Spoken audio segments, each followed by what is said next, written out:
पैसा चुराने के लिए 14 लाख रुपया का अकाउंट ट्रांजैक्शन है। ये दिखाइए, बोलते रहे डीसी, एसडीओ, मंदिर कमेटी के अध्यक्ष। काम मंदिर से पैसा छीनने का आपको कोई अधिकार नहीं है। मंदिर का पैसा अगर आएगा, एक उदाहरण है 45 से 28 तक कि कोई भी सरकारी संस्थान में धर्म का शिक्षा नहीं दिया जाएगा। ये मैं नहीं बोल रहा हूं, आर्टिकल 25 से 28 कह रहा है। इंडिया न्यूज 360 रांची में आपका स्वागत है। मैं शुभम वर्मा। दिनांक 4 मई 2026 दिन सोमवार तकरीबन 11 से 12 के बीच रांची के पहाड़ी मंदिर में जमकर हंगामा हुआ। दरअसल बात यह है कि रांची पहाड़ी विकास समिति का झारखंड राज्य हिंदू धार्मिक न्यास बोर्ड से निबंधन संबंधित कागजात आदि उपलब्ध कराने के संबंध में दो पक्षों के बीच हंगामा देखने को मिला, जहां भारी मात्रा में लोग इकट्ठा हुए। झारखंड राज्य हिंदू न्यास बोर्ड के 1204/2023 दिनांक 11/9/2023 द्वारा गठित समिति से झारखंड राज्य हिंदू धार्मिक न्यास बोर्ड से रांची पहाड़ी मंदिर विकास समिति का निबंधन से संबंधित कागजात उपलब्ध कराने हेतु अनुरोध किया गया था, परंतु अब तक निबंधन से संबंधित कागजात उपलब्ध नहीं कराया गया है। वहीं आज पहाड़ी मंदिर के नीचे सीढ़ियों में बैठे भैरव सिंह ने नारे लगाकर अपना विरोध जाहिर किया। भैरव सिंह ने 14 लाख रुपए की निकासी पर भी सवाल उठाया। उन्होंने पैसे की लेन देन की पूरी जानकारी मांगते हुए इल्जाम लगाया कि इतने पैसे की चोरी की गई है। अगर ऐसा नहीं है तो इसका हिसाब दें। क्या कुछ मामला है, आइए सुनते हैं भैरव सिंह को। और उस सेवा का आप आज उदाहरण देख रहे हैं कि ये गेट हो गया, इतना बड़ा गेट, इतना मंदिर का सुंदरीकरण हो गया। यह सीढ़ी देखिए जहां हम लोग बैठे हुए, ये छत देखिए जहां हम लोग बैठे हुए, ये ऑफिस कार्यालय देखिए आपके समक्ष है। जो पहाड़ी मंदिर का इतना जर्जर, इतना दयनीय स्थिति था कि आने में कौन कहां गिर के किसका सर फूट जाएगा कोई स्थिति नहीं थी। लेकिन इसको सेवा करने का जो काम किया, ये आपके सामने बैठे लोगों ने किया, ये यहाँ के स्थानीय कमेटी ने किया। और लेकिन यहाँ के पैसा चुराने के लिए जो पहले राकेश सिन्हा जी के नेतृत्व में उनको अध्यक्ष बनाया जाता है, सेक्रेटरी बनाया जाता है, और फिर केवल 2 से ढाई महीने तक वो रहते हैं पदभार में। हाईकोर्ट के निर्देश के बाद उनको फिर बाहर कर दिया जाता है। 14 लाख रुपया का अकाउंट ट्रांजैक्शन है। ये दिखाइए, 14 लाख रुपया बाय नेम बाय डेट, किसका अकाउंट में कितना पैसा गया। 14 लाख का हम लोग हिसाब मांगे। जब हम लोग को हाईकोर्ट के द्वारा वापस मिल गया मंदिर कमेटी, हम लोग हिसाब मांगे कि 14 लाख रुपया आप कहाँ खर्चा किए, कोई हिसाब नहीं। पर्सनल अकाउंट में भेजे, आशीष कुमार जी का अकाउंट में 1 लाख, नेहा साहू का अकाउंट में 1 लाख, फिर नेहा साहू का अकाउंट में 80,000, रिंकू देवी का अकाउंट में 1 लाख, अक्षय कुमार के अकाउंट में 50,000, धार्मिक न्याय परिषद के अकाउंट में 4 लाख, नेहा साहू का अकाउंट में फिर 1 लाख, राकेश सिन्हा के अकाउंट में 50,000, फिर 70,000, फिर 70,000, फिर 70,000, रिंकू देवी का अकाउंट में फिर 50,000। ये पैसा का हिसाब मांगे। कैश चोरी का तो गिनती है नहीं है, 1 लाख रुपया चुरा लिया इन लोग, और ये पैसा का भी हिसाब नहीं है। जो कि मंदिर कमेटी क्या करता है कि केवल डीसी और एसडीओ और मंदिर कमेटी के एक पदाधिकारी जो मंदिर द्वारा चुना जाता है, इन तीनों का जब सिग्नेचर होता है तब कोई चेक पास होता है। फिर से बोलते रहे डीसी, एसडीओ, मंदिर कमेटी के अध्यक्ष। यह पुराना शासन काल फिर से लौट के आ रहा है। जिस प्रकार मंदिर में मुगलों के द्वारा जजिया कर लगाया गया था, 1870 में अंग्रेजों के द्वारा टैक्स लगाया गया था, और फिर वर्तमान सरकार में 1959 में सभी मंदिरों से टैक्स इकट्ठा किया जा रहा था। केवल मंदिर टैक्स देगा क्या? केवल मंदिर समाज का हिस्सा है क्या? कोई गिरजाघर या मस्जिद समाज का हिस्सा नहीं है, उससे टैक्स 1 रुपया नहीं वसूलेंगे आप लोग। टैक्स केवल मंदिरों से वसूला जाएगा। ये कैसा आप बोलते हैं कि एक भारत है? ये कैसा बोलते हैं कि सर्वधर्म समान वाला भारत है? ये कैसे हमारे देश के बड़े बड़े नेता बोलते हैं कि हम सब एक है, हम सब बराबर है? भेदभाव और तोड़ने का काम तो वर्तमान सरकार कर रही है। हमें तोड़ने का काम, मंदिर से पैसा छीनने का आपको कोई अधिकार नहीं है। मंदिर का पैसा अगर आएगा, एक उदाहरण है पटना के स्टेशन के सामने में जो हनुमान मंदिर है, उस एक मंदिर में 4 हॉस्पिटल चलते हैं। आज जितने भी मंदिर है, जितने बड़े बड़े राज्यों में, चाहे अयोध्या में राम मंदिर हो, चाहे 12 ज्योतिर्लिंग हो, चाहे 52 शक्तिपीठ में जो शक्तिपीठ भारत में है, उन सभी शक्तिपीठों के इर्द गिर्द इकोनॉमी घूमती है। सारे शहरों का विकास तभी संभव होता है जब वहां एक बड़ा मंदिर होता है, और उस मंदिर से भी आप टैक्स ले लेते हैं। यही काम पुनः रांची के पहाड़ी मंदिर में शुरू होने की तैयारी हो गई है। एक नया कमेटी गठित हो गया है, उसका हम लोग पुरजोर विरोध करते हैं। मंदिर का पैसा यहाँ के स्थानीय जो कमेटी है उसके अध्यक्ष के द्वारा और एसडीओ और डीसी के साथ, एसडीओ और डीसी के सिग्नेचर के साथ ही जो व्यय होता है, जो खर्च होता है, वो तय होता है। सब चीज पारदर्शी रहती है। चोरों के हाथ में मंदिर हम लोग नहीं जाने देंगे। तो आज का आंदोलन आपका मुख्य किस बात के लिए? पहाड़ी जो नया, 1 मिनट मेरी सवाल सुनिए। पहाड़ी मंदिर में जो आपके कमेटी को हटा के दूसरे कमेटी आ रहे, झारखंड न्यास बोर्ड, या फिर जो भारत में मंदिरों से केवल टैक्स लिया जाता है, मस्जिद गिरजाघर से नहीं लिया जाता है? लड़ाई किसकी? विषय हम लोग का दोनों पे है कि टैक्स केवल मंदिरों से ही क्यों। मंदिर से जो पैसा इकट्ठा होता है उस पैसा का उपयोग गुरुकुल बनाने के लिए, प्राचीन जो हमारी शिक्षा पद्धति थी उसको स्थापित करने के लिए। क्योंकि देखिए हमारे भारत में वर्तमान में जो कानून है, ठीक है ना, आर्टिकल 25 से लेकर के 28 तक, आर्टिकल 25 से 28 तक कि कोई भी सरकारी संस्थान में धर्म का शिक्षा नहीं दिया जाएगा। ये मैं नहीं बोल रहा हूँ, आर्टिकल 25 से 28 कह रहा है।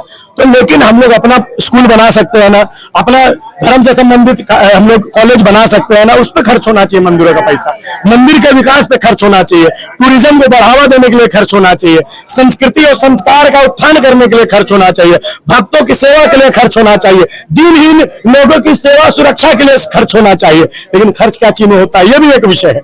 दूसरा, जो भ्रष्टाचारी लोग, जिनका भ्रष्टाचार का सबूत आपके सामने हम लोग पेश कर दिए हैं, और सर हाईकोर्ट के द्वारा उनको यहां से धक्के मार के निकाला गया, पुनः वही भ्रष्टाचारी नया कमेटी बना करके मंदिर को फिर कब्जा करने के लिए, फिर मंदिर के पैसा को चुराने के लिए यहाँ आ गए हैं। ये दोनों विषय का विरोध करने के लिए हम लोग बैठे हुए हैं। तो आपने भैरव सिंह को सुना। उन्होंने बताया कि जब दूसरे पक्ष को राकेश सिंह जी के नेतृत्व में पद अध्यक्ष बनाया गया था, जो कि 2 से 3 महीने के बीच पदभार संभालते हैं, उसके बाद हाईकोर्ट के निर्देश के बाद उन्हें हटा दिया जाता है।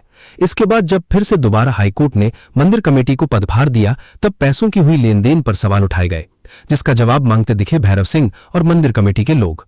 भैरव सिंह ने तीखे सवाल करते हुए पूछा कि आखिर ये पैसे सबके पर्सनल अकाउंट में क्यों डाले गए, जबकि मंदिर के पैसे का जब कभी कोई उपयोग होता है तो मंदिर कमेटी, डीसी, एसडीओ और मंदिर कमेटी के अध्यक्ष के सिग्नेचर करने के बाद ही होती है। ऐसे में पैसे का हिसाब देना चाहिए। भैरव सिंह की साफ लफ्जों में यह कहना था कि मंदिर की देखरेख शुरू से ही मंदिर कमेटी करते आई है और ये अधिकार उनके पास ही रहे, किसी प्रकार का कोई टैक्स ना लगे, क्योंकि कई ऐसे मंदिर हैं जिनसे कई हॉस्पिटल भी चलाए जाते हैं और कई अच्छे काम भी किए जाते हैं, जिससे समाज को फायदा मिलता रहा है। ऐसे में सिर्फ मंदिरों से ही टैक्स लेना गलत है।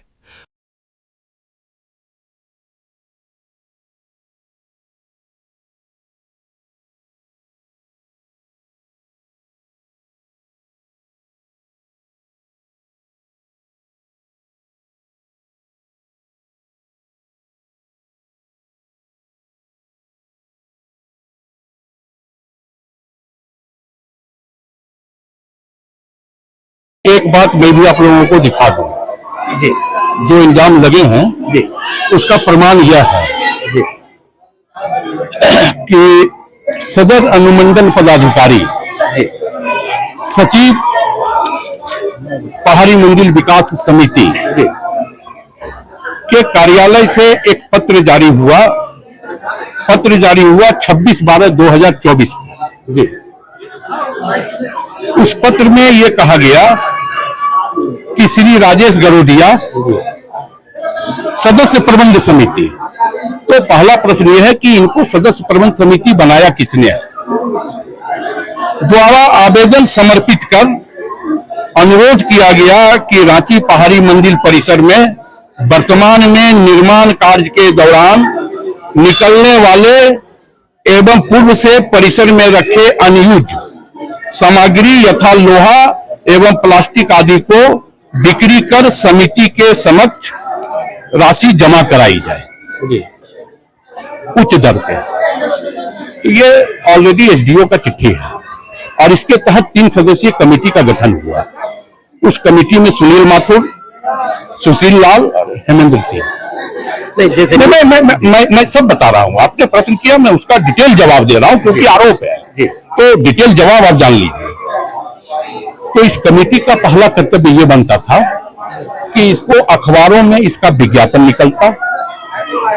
ये जो लोहा था, प्लास्टिक था, क्योंकि ये सरकारी संपत्ति है, इसका वैल्यूएशन होता। वैल्यूएशन के बाद अखबारों में विज्ञापन आता, निविदा मांगी जाती, कोटेशन होता, उसके बाद फिर उसकी बिक्री होती। करोड़ों का लोहा है, करोड़ों का, और इन लोगों ने बेचने का काम किया, आनंद पहाड़ी आनंद विकास निर्माण समिति निर्माण, वो नीचे धरने पे बैठे हुए हैं वो लोग जी, वो लोग। ये आपका कहना है? मेरा कहना नहीं है, ये प्रूफ है, मैंने प्रूफ दिया है, ये मैं नहीं कर रहा, मैं कागज के आधार पे सबूत दे रहा हूं। पहला। दूसरा, जो ये इल्जाम हमारे ऊपर है इसका एक एक पाई का हिसाब है, उसका भी हम लोगों ने 30 तारीख को सुखदेव नगर थाना में FIR किया है। सुनील माथुर और मुकेश अग्रवाल के नाम पे बाय नेम FIR है, बाय नेम FIR है कि मंदिर परिसर से आय व्यय संबंधी सारे कागजात ताला तोड़ करके इन लोगों ने निकालने का काम किया, ताला तोड़ करके। ये बाय नेम FIR है सुखदेव नगर थाना में। वो ठीक है, लेकिन इसमें जो मैं तो कह रहा हूं उनका पैसा जो भैया वही मैं कह रहा हूं, वही मैं कह रहा हूं कि एक एक पैसे का हिसाब है। एक दोनों पक्ष बैठ के ही बता दीजिए ना उनको, तो मैं तो कह रहा हूं आंदोलन की जरूरत नहीं पड़ेगी। तो मैं आपको आंदोलन कर नहीं रहा, आंदोलन करता जो भी कर रहे हैं तो वो करें आंदोलन। मेरे पास तो एक एक पैसा का हिसाब है और मैंने FIR किया है, ऑलरेडी FIR है कि टोटल आय व्यय का खर्च कहाँ रहता है, मंदिर समिति में रहता है जी। और मंदिर समिति का ताला आपने तोड़ दिया, आय व्यय का सारा रजिस्टर आप लेकर के चले गए, लूज चेकबुक था वो लेकर के चले गए। ये ऑलरेडी FIR किया हुआ है, ये प्रूफ है 2024 में। तो आखिर रास्ता क्या निकलेगा इस तरीके से? तो लंबे समय से लड़ाई चल रही है। करें लड़ाई लोग, नहीं एक तरीके से आप भी लड़ रहे हैं, वो भी लड़ रहे हैं। मैं नहीं लड़ रहा। हमारी मंशा लड़ाई की नहीं है, हमारी मंशा भक्तों को उचित सुविधा मिले, भक्तों को सारी समस्या का यहाँ निदान हो, ये हमारा मोटो है। हमारी मोटो धरना देने का। आप भी डिमांड कर रहे हैं, सरकार तो आप ही की है, फिर आप डिमांड क्यों? आप कानून बना के नियम बना देना। नहीं, सरकार और ये मंदिर, हाँ, ये दोनों अलग चीज है। मंदिर पे तो ये आस्था का विषय है। सरकार के तमाम जितने मंदिर है भारत सरकार का कब्जा है, भारत सरकार राज्य में हो तो राज्य सरकार का कब्जा है। ये शब्द में बिल्कुल आपका शब्द पे मैं आपत्ति करता हूँ कि कब्जा है। कब्जा किसी का नहीं हो सकता मंदिर में, चाहे वो केंद्र सरकार हो या राज्य टैक्स ले सकते हैं, कब्जा नहीं हो सकता। ये एक प्रक्रिया है और उस प्रक्रिया के तहत तमाम चीजें चलती है। केवल मंदिर चलता है नहीं, तमाम चीजें चलती है। मस्जिद गिरजाघर नहीं चलता, केवल मंदिर पे टैक्स लगाएगा। तो ये अब जाके मोदी जी से पूछिए, 12 साल से मोदी जी है, आप है, कौन है? नहीं, तो आपने जो प्रश्न किया उस प्रश्न को आप हमेशा 100% पॉलिटिकल बना रहे हैं, इसलिए मैंने ये जवाब दिया कि फाइनल करेंगे क्या है ये जो आपका न्यास बोर्ड और प्रेस? मैं ये कह रहा हूं कि न्यास बोर्ड विधि सम्मत कार्रवाई की है, माननीय उच्च न्यायालय के जजमेंट के अनुरूप कार्रवाई हुई है। माननीय उच्च न्यायालय के जजमेंट में कंडिका 34 में ये साफ वर्णित है। मैं वो भी आपको बताता हूं, जब आपने पूछा है तो मैं वो भी आपको दिखाता हूं कि क्या वर्णित है। तमाम चीजें हैं, सबूत है। ऐसे धरना हम नहीं देते हैं। मैं वो भी सबूत आपको दिखा रहा हूं, क्योंकि आज हम लोग आए थे, इसलिए कागज 34 जजमेंट इन लोगों के पास होगा तो आप लेके पढ़ लीजिएगा। हिंदी में बता रहा हूं, शायद इन लोग को अंग्रेजी समझने में दिक्कत होगा।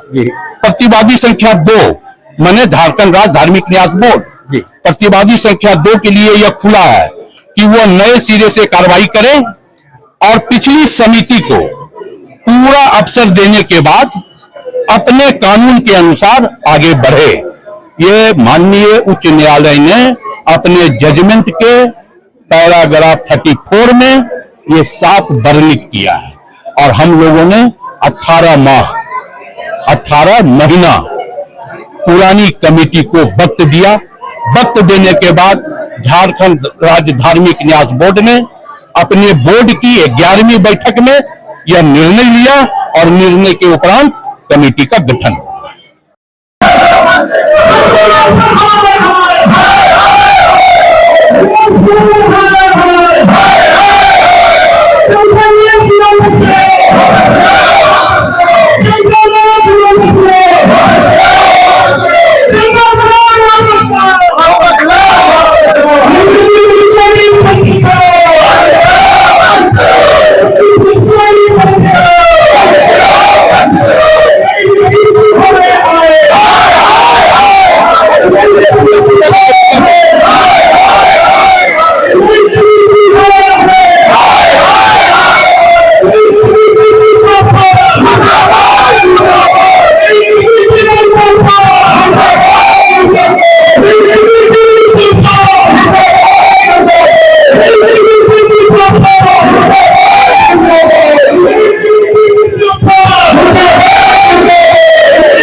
इसके बाद बात उस वक्त ज्यादा बढ़ गई जब दोनों पक्ष आमने सामने हो गए और माइक में चोर जैसे शब्दों का नारा लगाया जाने लगा।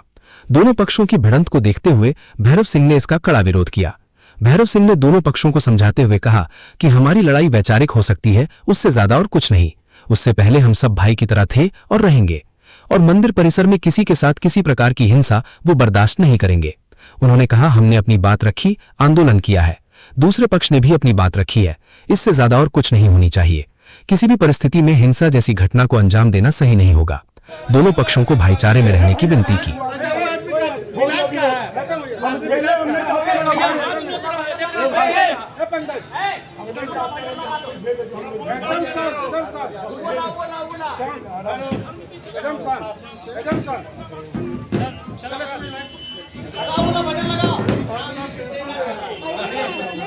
बहरहाल इंडिया न्यूज 360 रांची में इतना ही। आप देखते रहिए इंडिया न्यूज 360 रांची।